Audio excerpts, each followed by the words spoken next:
What is cracking, guys? Axe here. In this video, we're going to be discussing the difference between layer 2 and layer 3 switches. So to start, let's first answer the question, what exactly is a switch?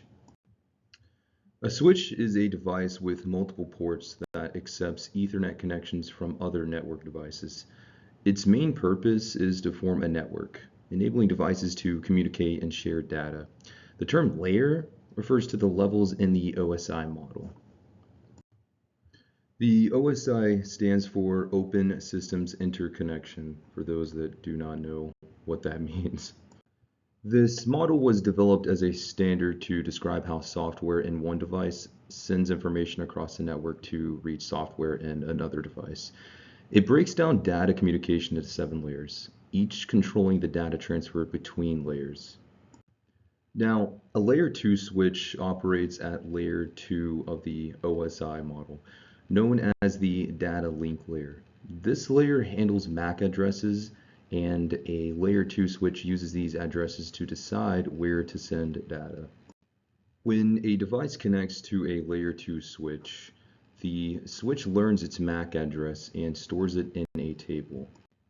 So when data is sent from a device, the switch forwards it to the right port based on the destination MAC address. For example, if computer A wants to send data to computer B, computer A includes computer B's MAC address in the data packet and sends it to the switch. The switch then checks its table, finds the matching MAC address, and forwards the data to the correct port where computer B is connected. Layer 2 switches are the most commonly used switches, typically found in homes and small to medium-sized businesses. A layer 3 switch, also called a multi-layer switch, operates at layer 3 of the OSI model, which is the network layer. This layer handles routing and IP addresses. A layer 3 switch can route data based on IP addresses, but it also operates at level 2, meaning it can forward data using MAC addresses. So let's say a business wants to separate network traffic between different departments, like support and sales, so that the support department can't see the sales department's traffic and vice versa. The best way to do this is by creating VLANs, which are virtual local area networks. VLANs break a network into separate broadcast domains.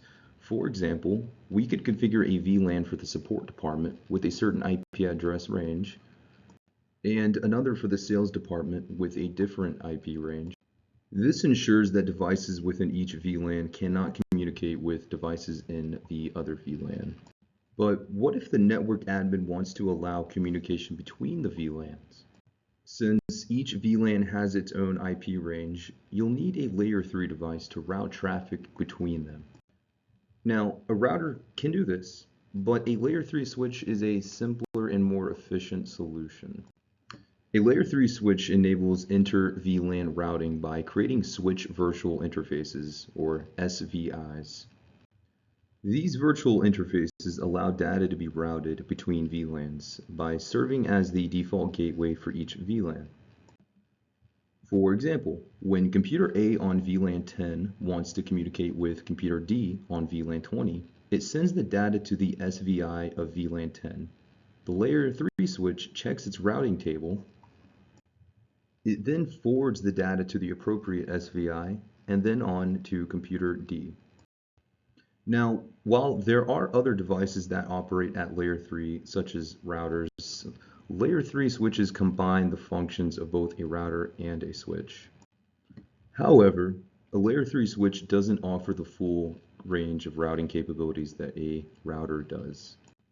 So as a recap, everyone, layer 2 switches sends data using MAC addresses, cannot route traffic between VLANs, needs minimal or no setup, generally low cost, and extremely fast.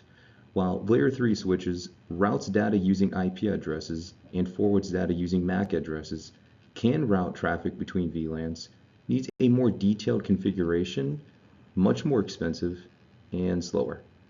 So thank you everyone for watching this video on the differences between layer 2 and layer 3 switches. Don't forget to subscribe, and I'll see you in that next video. Peace out.